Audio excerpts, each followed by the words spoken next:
Ocupo esta tribuna hoje para destacar que participei juntamente com o senador Inácio Arruda, que ainda se encontra cumprindo agenda como parte da Conferência das Nações Unidas sobre Mudanças Climáticas, a COP20, que segue até sexta-feira, amanhã, na cidade de Lima, no Peru. Então, eu tive a honra de representar o Senado da República, a Comissão de Mudanças Climáticas, que é uma comissão mista entre a Câmara e o Senado, e estivemos durante a COP com o senador Inácio Arruda e também com o deputado Sirquis, que é o presidente da Comissão de Mudanças Climáticas da Câmara e do Senado. Esses debates que aconteceram são extremamente importantes e eu quero destacar particularmente a participação do governo do estado do Acre, que teve uma grande representação nessa COP20, tanto com a presença do governador Tião Viana, como da secretária responsável pelo Instituto de Mudanças Climáticas, a Magali, o procurador-geral do estado, doutor Rodrigo, e a vice-governadora Nazaré Araújo, que é vice-governadora eleita para o próximo quadriênio, e também estiveram presentes alguns indígenas. O indígena Zezinho Kaxinawá, que é o secretário de Políticas Indígenas do governo, e também o indígena Francisco Pianco, da nação Axaninca, que aproveitou, inclusive, o ambiente da COP20 para fazer uma denúncia gravíssima de assassinatos de líderes indígenas que aconteceu na fronteira do Peru com o Acre, lá no Alto Juruá. E essa denúncia aconteceu justamente na COP20, que ocorre na cidade de Lima, no Peru, exatamente porque esses assassinatos de indígenas aconteceram em território peruano, no Alto Juruá. E, ao mesmo tempo, houve uma sequência de grandes debates dos mais variados temas em diversos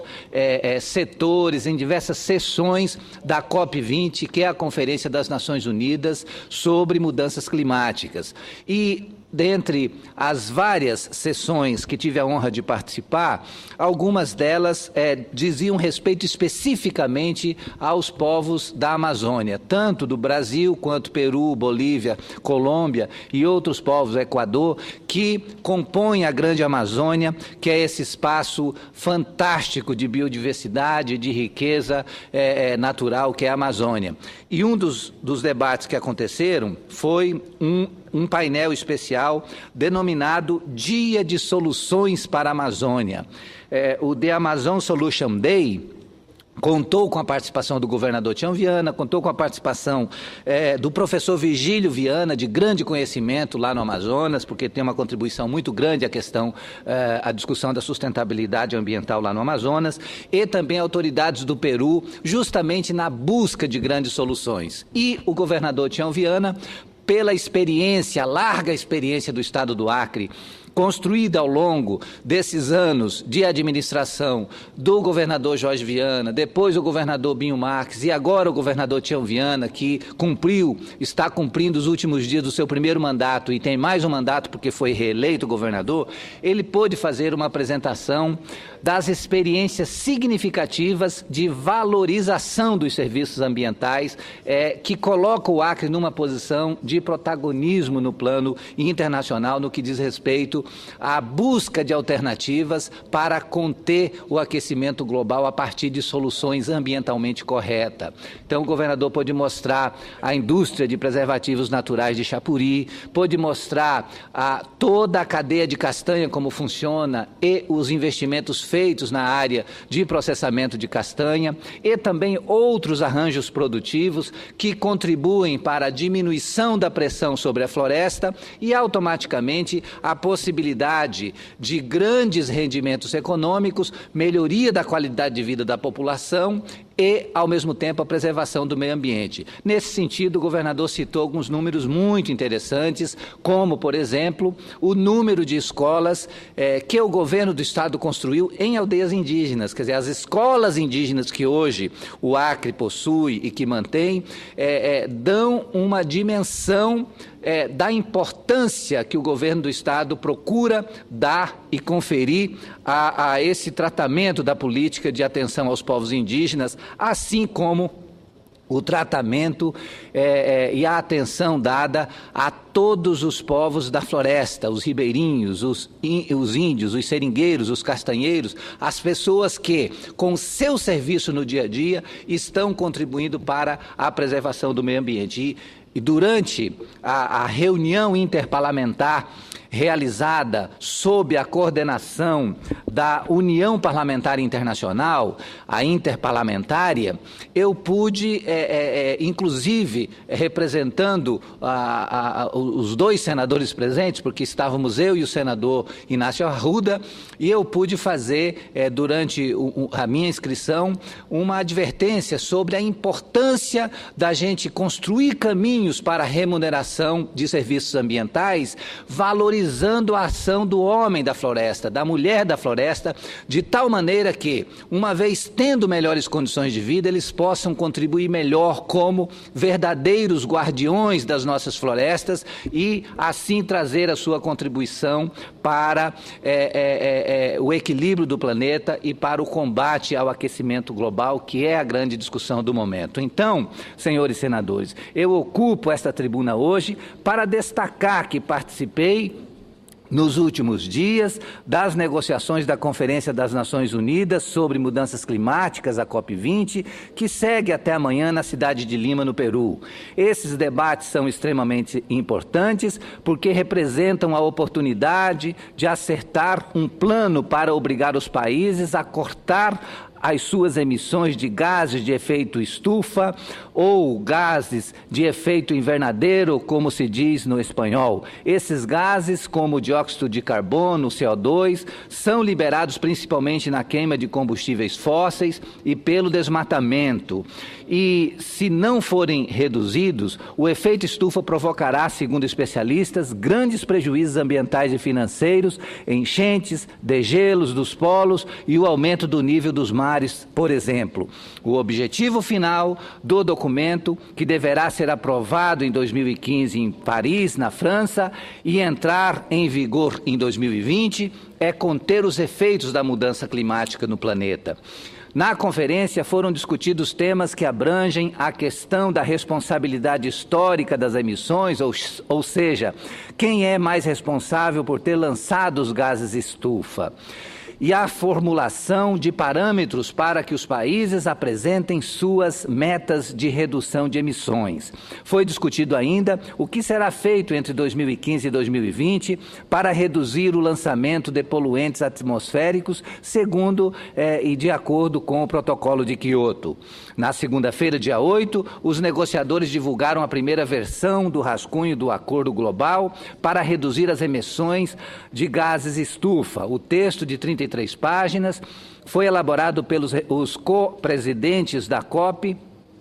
a partir das sugestões de representantes de mais de 190 países. No entanto, segundo os últimos retornos que tivemos, a proposta do Brasil para acalmar o debate sobre a culpa histórica das emissões dos gases estufa sofreu alteração nesse primeiro rascunho apresentado e, segundo organizações sociais, teria passado a beneficiar apenas os países desenvolvidos. O negociador-chefe do Brasil na COP,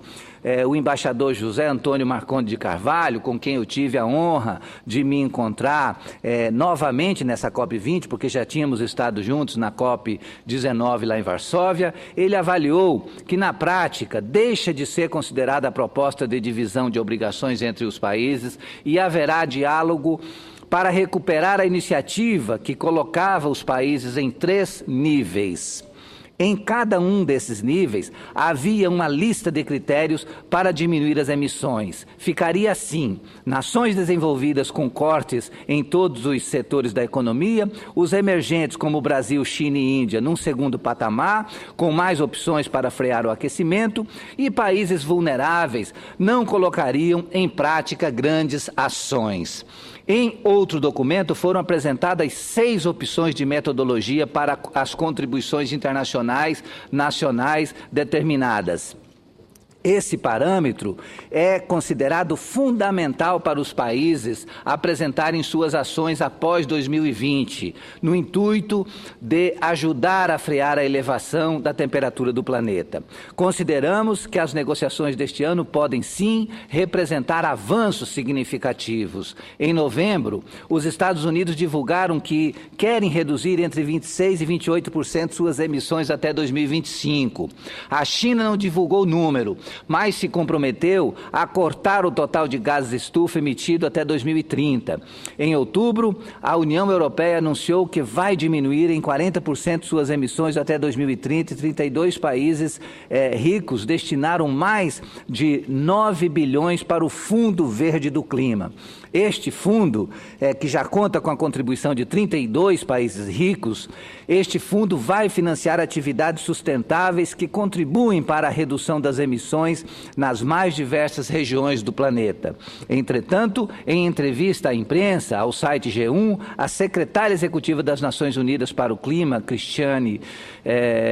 Cristina Figueres, disse que os esforços apresentados até o momento por diversos países, incluindo o Brasil, não fecham a conta do clima ainda. Ou seja, os cortes nas emissões já feitos, incluindo as metas voluntárias ou cumpridas dentro do protocolo de Quioto, ou previstos pelos governos, não vão conter o aquecimento em 2 graus centígrados até 2050. É preciso muito mais. É o alerta que a secretária fez. Segundo um painel internacional de cientistas ligados à ONU, é preciso diminuir entre 40% e 70% do total de gases lançado até 2050 e zerar essa taxa até 2100. A temperatura média da Terra já teria subido 0,85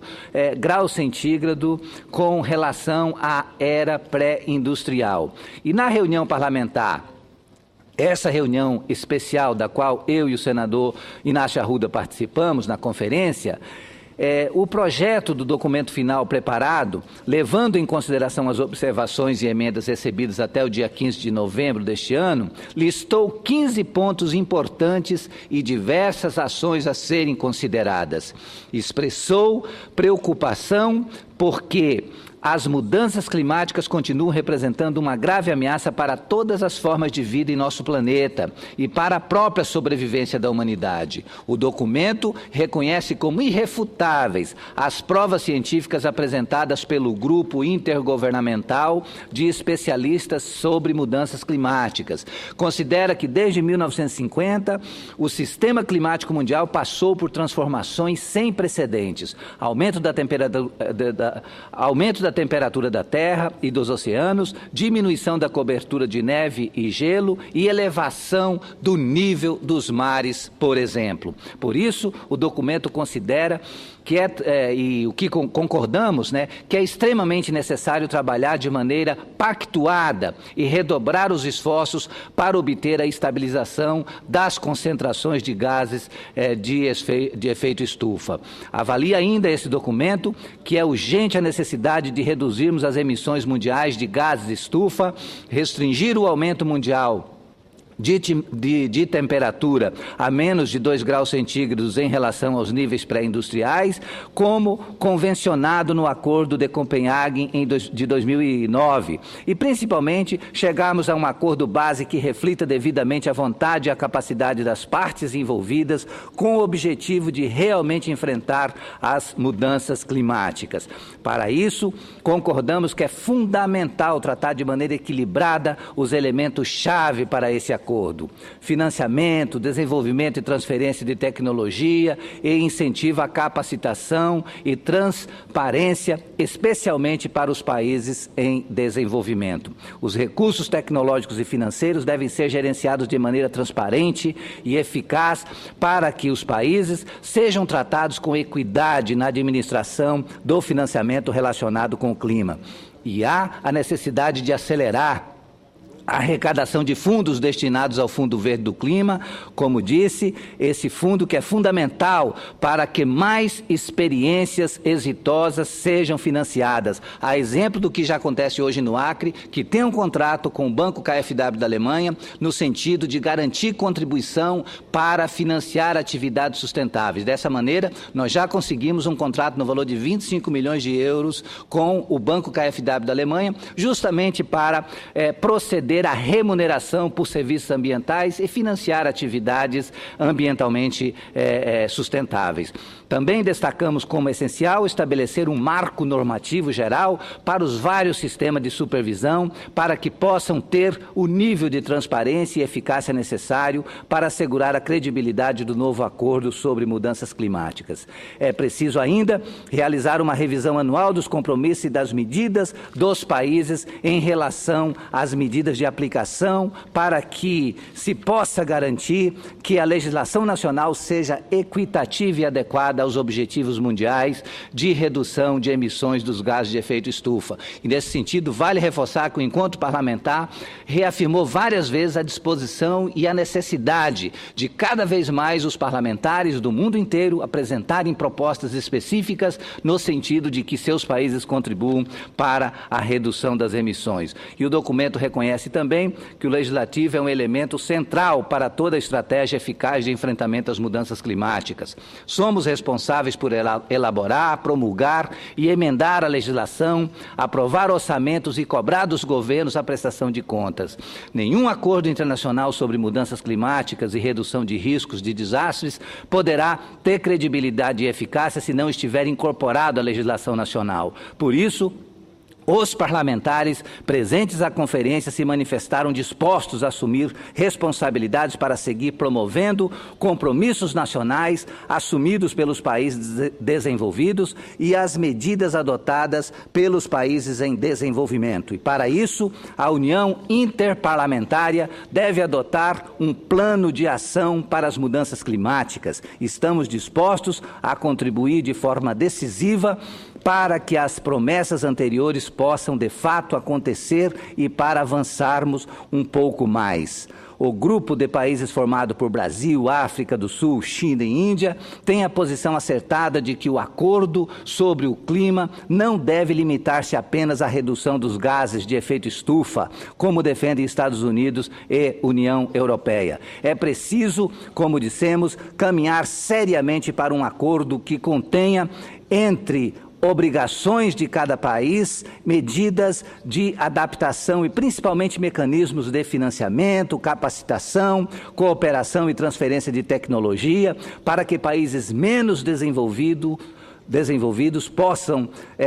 colaborar. Estaremos atentos a todas essas questões e, principalmente, alertando para que esse acordo seja construído e, ao ser firmado no ano de 2015 em Paris, na França, se possamos reafirmar aqueles compromissos assumidos em Quioto e termos a garantia de que todos os países estarão envolvidos numa luta em defesa da diminuição do aquecimento global para o bem de todo o planeta e, principalmente, das futuras gerações, que é o que mais interessa quando se trata de sustentabilidade. Sustentabilidade significa a gente poder garantir o nosso planeta em condições habitáveis para as futuras gerações. Assim, senhor presidente, termino esse meu pronunciamento pedindo a Vossa Excelência a publicação na íntegra para que fique registrado nos anais do Senado essa nossa participação representando o Senado da República na COP.